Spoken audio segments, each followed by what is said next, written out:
Okay, so welcome back to our series of lectures. And I want to talk about this last topic on entrepreneurial finance. So essentially, many businesses or many people do not start businesses because of a lack of finances or the lack of financial resources. And I want to touch briefly on how businesses can raise the necessary financial resources to start up the business. Very often in the media, we hear criticisms of commercial banks and that they do not support young businesses. Now the question is, are the financial resources of commercial banks appropriate for young startups or young businesses? From this lecture, we'll see that commercial banks are designed to take on certain types of risk, which is obviously lower than the type of risk that startups expose commercial banks to, right? And that is fundamentally the reason why commercial banks will usually credit ration many startups, right? So let's jump into this lecture. So in terms of outline, I'm going to look at three key things, right? So one, we'll look at the definition of entrepreneurial finance. Two, we will classify entrepreneurial finance based on the stage of entrepreneurial development. And then three, we'll look at the workings of different types of entrepreneurial finance. So essentially, how do the different types of entrepreneurial finance work? For the fourth point, I'm not going to look at that. So let's start by looking at, once again, at this diagram we saw in the previous lecture. So essentially, this represents the stages of a startup, right? So there are two key stages, what we refer to as the early stage and then the latter stage. The early stage has two key parts. You have the seed and development stage, where the company is still in the research and development mode and is rather making expenditure rather than generating revenue. And then once it enters the startup phase, this is where your product has been developed and tested, and you have started making some sales, and hence you started generating some revenue. And then you enter the latter stage, where you enter into the growth and establishment stage, where you consistently generate income and you make new customers. Then your business expands, and then you reach the maturity stage. Now, each of these 5 stages of a business, or even of a startup, would require different sources of financing or capital, right? In other words, not all capital is appropriate for all the stages of development of entrepreneurship, right?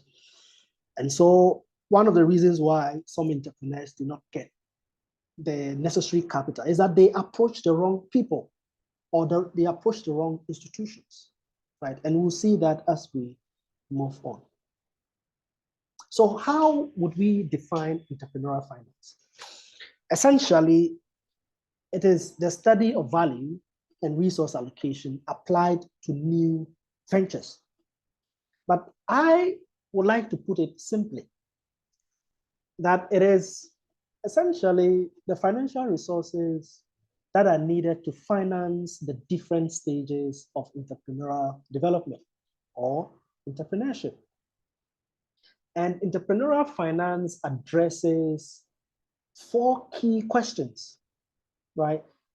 The first one is, how much money can and should be raised Okay, so entrepreneurs usually need to answer these fundamental questions. Two, when should it be raised and from when? So what this essentially means is that time is of essence, okay? There are some periods that are favorable for capital raising, and there are some periods that are not favorable for capital raising, right? And three, what is a reasonable valuation of the startup? So what is the value of the startup, essentially, right? And that is the topic we treated in the previous lecture. And then the last one is, how should funding contracts and exit decisions be structured? Okay, so we would attempt to look at the first two questions as we move on.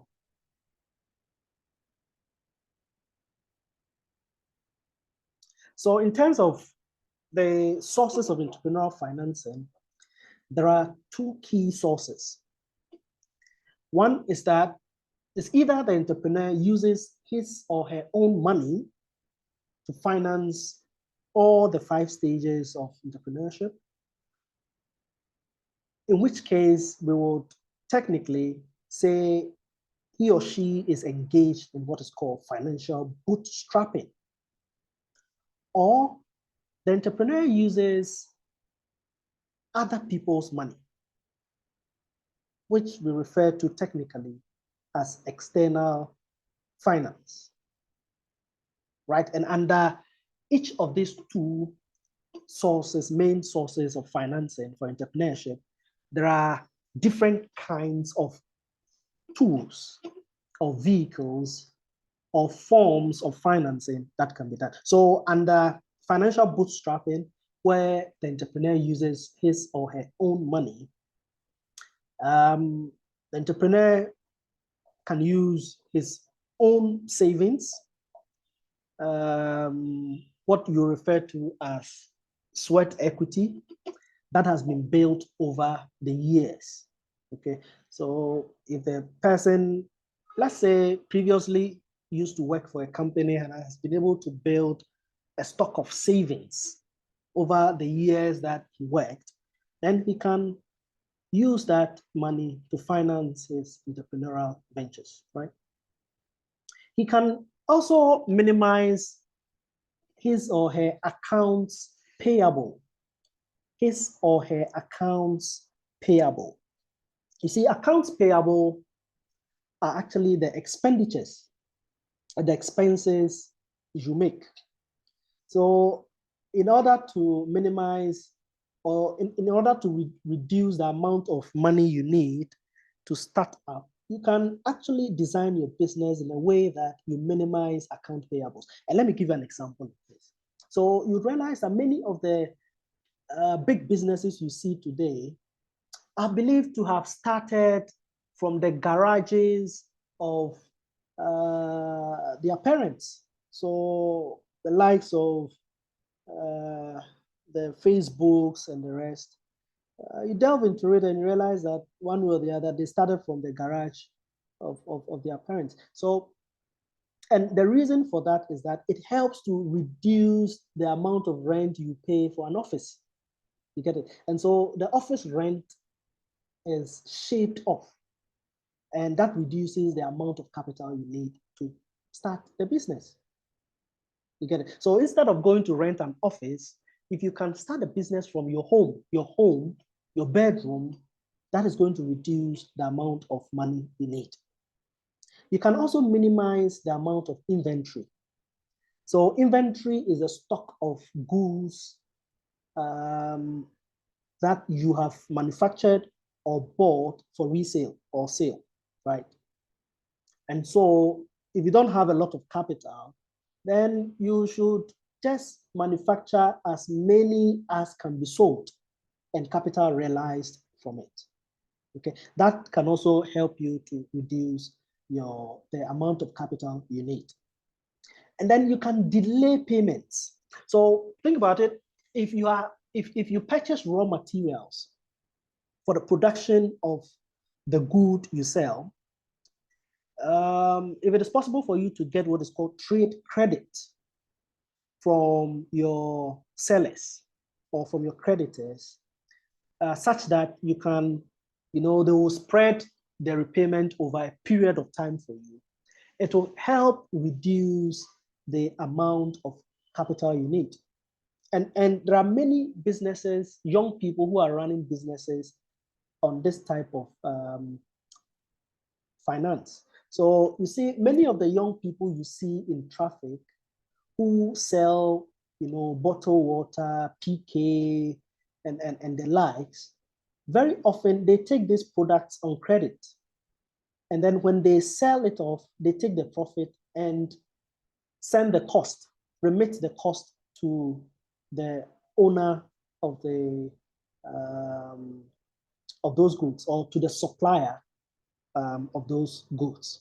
You get it? And so what that means is that they actually don't need capital to start their business.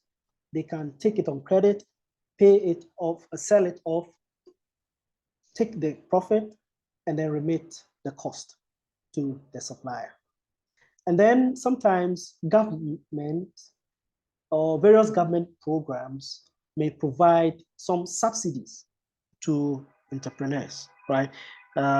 Think about it. The National Entrepreneurship and Innovation Plan of this current administration offers some subsidies in the form of training for entrepreneurs, right? So the cost of training is something that usually comes at a heavy cost to many businesses. And so the government, through the NEP program, helps to subsidize training for young entrepreneurs.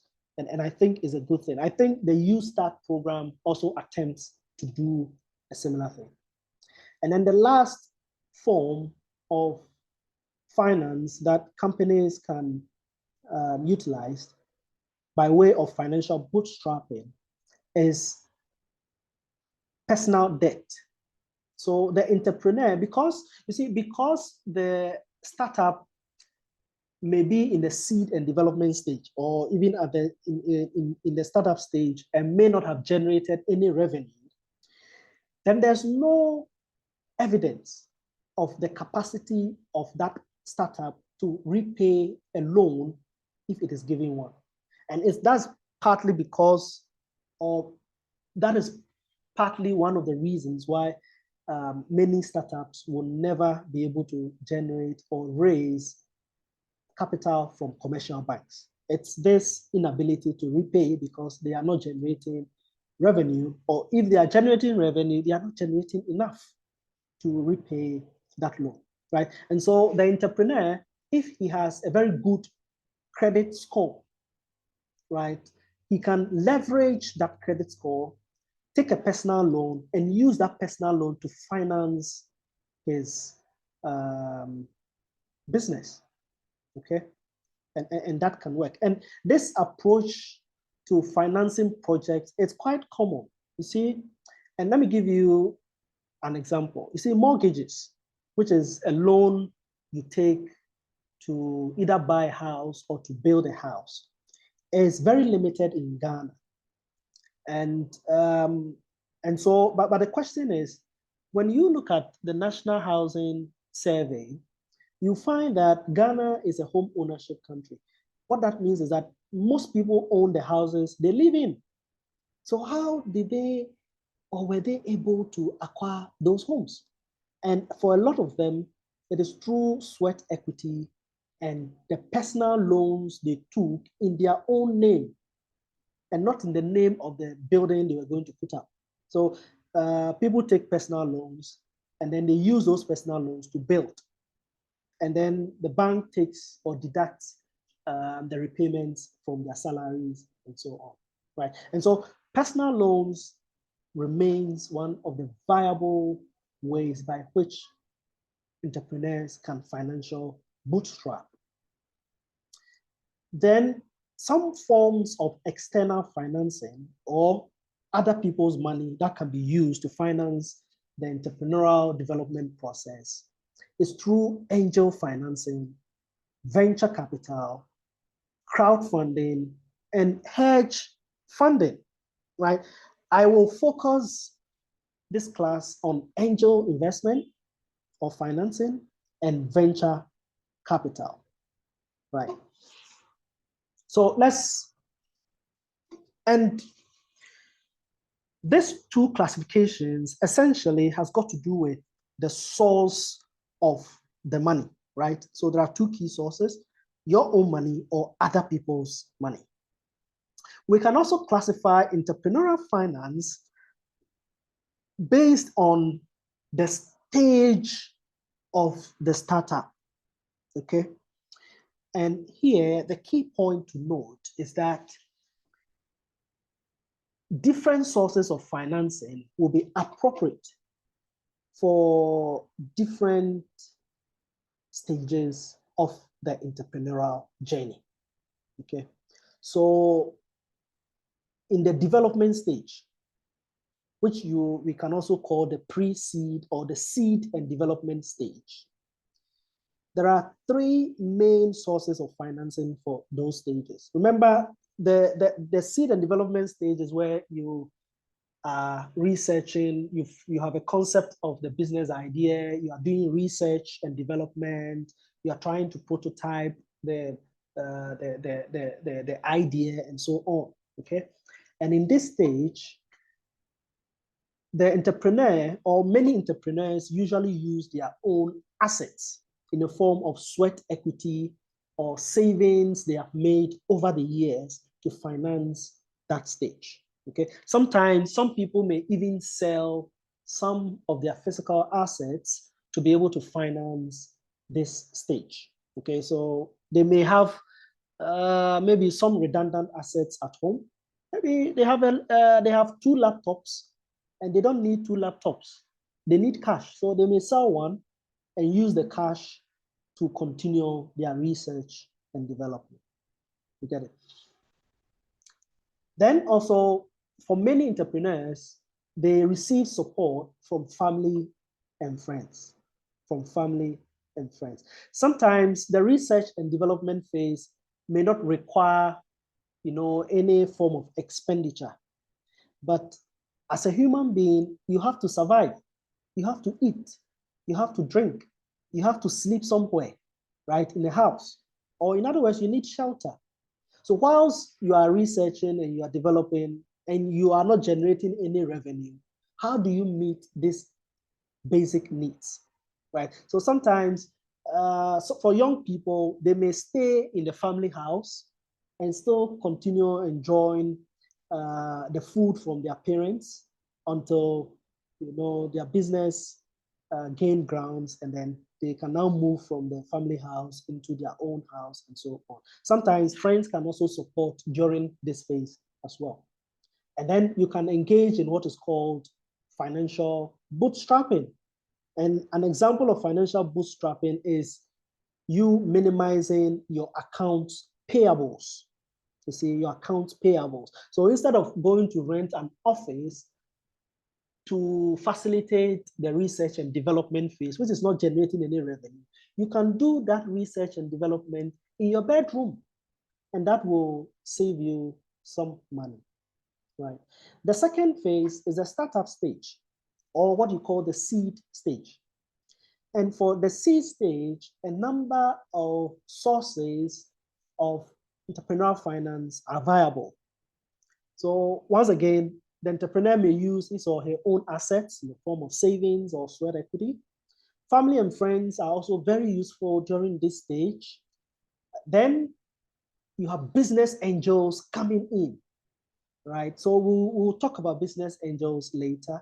Venture capitalists may also be interested during this stage because now you have a proven product that is promising and has potential. So these investors may be interested. You may also raise money through crowdfunding. So crowdfunding has become quite popular in recent times. There are crowdfunding platforms like GoFundMe or My Growth Fund. GoFundMe enables you to receive funding from so many people. So for example, if you need $10,000, usually you may not get $10,000 from one entrepreneur or one investor, sorry, but maybe there are 100 people online who may be interested in investing just about maybe $100 into your business, and that can help you raise that $10,000 or $1,000 you may need to start your business. So crowdfunding is also a popular route to entrepreneurial finance. And then government assistance programs like the NEP or the U-Start are crucial at this startup stage. The third stage is what you call the survival stage. The survival stage. So essentially, this survival stage is a growth stage. And in this growth stage, usually companies go for what is called first round financing. And the major sources of capital or finance for this survival stage is usually through business operations. And that is so because during this stage, the company has made some sales and has started generating some revenue, okay? So the revenue from the business operations can be plowed back to finance further expansion of the business. Then again, venture capitalists may be interested in financing this growth stage. So far as your prototype is working very well and you have evidence of sales and revenue. Then you can also obtain credit from suppliers and even your customers, right? So suppliers of raw materials may supply the materials to you on credit, right? And that can help you reduce your total capital needs in terms of cash. Government assistance programs can also provide support. So I quite remember this government at a point in time invested, there was this presidential pitch organized by the National Entrepreneurship and Innovation Plan, where winners were given 100,000 Ghana cedis, 50,000 Ghana cedis, and so on and so forth, right? And so that also helps entrepreneurs to raise money. And then at this point that you have started generating revenue and indeed stable income, commercial banks will become one of the viable opportunities for financing, right? Because now you have a demonstrable capacity to show that you can finance or repay the loan if you are given one. The fourth stage is what is called the rapid growth stage. The rapid growth stage. And in the rapid growth stage, usually companies raise what is called second round financing, right? So this is where the company is expanding rapidly, needs to enter new markets, take advantage of first mover advantages and so on. And so they need a lot of capital to be able to do that, establish new branches and so on, right? So here, businesses or entrepreneurs can fall on income or revenue from their business operations. They can also rely on suppliers for trade credit. Commercial banks are important in this space. Investment banks are also important. And then venture capitalists are also crucial during this stage, right? And so now let's take two of the key sources of entrepreneurial finance, which is business angels and venture capitalists, and let's look at the details and the differences between them, right? So business angels, they are usually private investors, high net worth individuals, or not necessarily high net worth per se. They may just be individuals who may invest part of his or her own wealth and time in the early stage innovative company, okay? So these business angels, they may be family and friends who may be interested in supporting your business. And so during the seed stage or the pre-seed stage, where your business is not generating enough revenue, they may be interested in, giving you some small capital here and there, just so that you can make ends meet, right? They may be interested in giving you money to conduct your research and so on, and that will form part of business investment. So I give you an example. So recently, one of the students in the final year was introduced to me by Dr. Tizi. The student previously used to fry plantain chips. And from my interaction with this person, she has previously sold or supplied plantain chips to some supermarkets in Accra. But now that she's in Kumasi, she's unable to do that. And she wants to pick up that business again. Okay, so she came to me. We had about an hour interaction about his plantain chips business, his experience in entrepreneurship, and so on, and her plans going forward. And it became evident that she needed to acquire new supermarkets in Kumasi where she can, supply her plantain chips.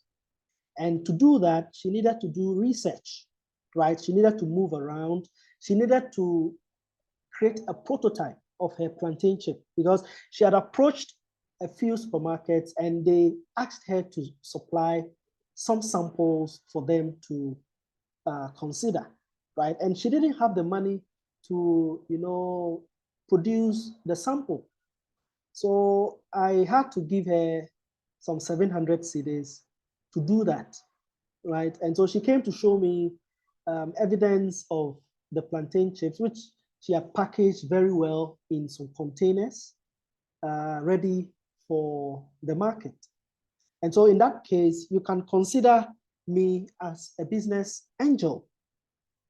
You get it? So that is what business angels essentially do.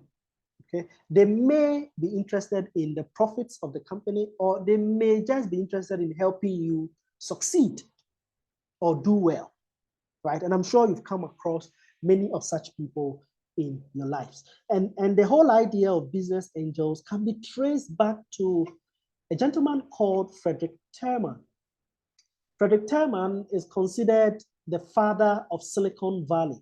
Now, Silicon Valley is this valley in San Francisco Bay that is very well noted for entrepreneurship. So many of the popular businesses, global, international businesses you know of, started out in the Silicon Valley, right? And this Frederick Terman gentleman invested $500 to help start up a venture that was started by Bill Hewlett and Fred Packard. So from these two names, the surnames, you know what I am referring to.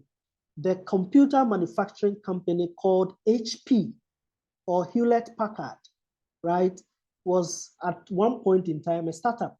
And it was Frederick Terman who invested $500 to get that business started. You get it? So Frederick Terman was a business angel in this instance. Now, venture capitalist, on the other hand, is essentially a way of corporate financing by which a financial investor takes participation in the capital of a new or young private company in exchange for cash and strategic advice. Now, what this means is that a venture capitalist is essentially an institutional investor who mobilizes capital from corporations, companies, high net worth individuals, and in turn, invest these monies in startups or in other businesses on behalf of those suppliers of capital. You get it? So there is the Ghana Venture Capitalist Fund, And there are other venture capital funds as well, all over the place. Now, these venture capitalist funds are interested in fast-growing companies. So usually companies that have at the growth stage are companies that usually attract venture capital. They usually like companies that have low leverage or that have low debt levels and have high capacity in terms of management. Okay, and their main objective, unlike the business angels, is to generate profit. And later on, they sell off their stake, especially in the medium term. So they help to generate a lots of profit, and then they sell off when they think they can maximize their profit, and then they leave. Okay, so they are in for profit. Now, let's take a closer look at the difference between a business angel and a venture capitalist. So business angels usually use their own money, whereas venture capitalists use other people's money. Remember what I said? These venture capital funds are usually institutional funds that mobilize money from companies and individuals for onward lending or investment in startups. So they use other people's money. The business angels are usually interested in investing in your business, either for fun, in which case they are interested in helping you succeed as a person, not necessarily for profit, but then also there are some of them that may be interested in some level of profit. The venture capitalist is solely interested in generating profit. You get it? So there's no time for fun, right? It's the reason why if at some point in time they realize that you are not skilled in managing the business, they can easily change you or replace you as a CEO of the company, right? To protect their profits, right? Business angels, because they are not necessarily interested in profits, they would usually expect a lower internal rate of return, right? And we know that from the previous lecture, the internal rate of return essentially is a sort of a discount rate that helps to determine which investment to make or not. Okay. Venture capitalists, on the other hand, expect a higher internal rate of return. Business angels usually invest in the early stage of the business. So the early stage is usually the pre-seed stage and the startup stage, whereas the venture capitalists will usually come in during the startup phase or the growth stage, where you have started generating revenue. That's when they'll come in. The business angel may help you even if your business is not generating revenue. And then the last one, business angels usually have a long-term investment horizon, right? Whereas the venture capitalists usually invest for a short-term period. So they may invest for about 5 years, during which they anticipate that the business would have maximized their value or their revenues, and hence they cash out at that point, right? So these are the salient and fundamental differences between a business angel and a venture capitalist fund.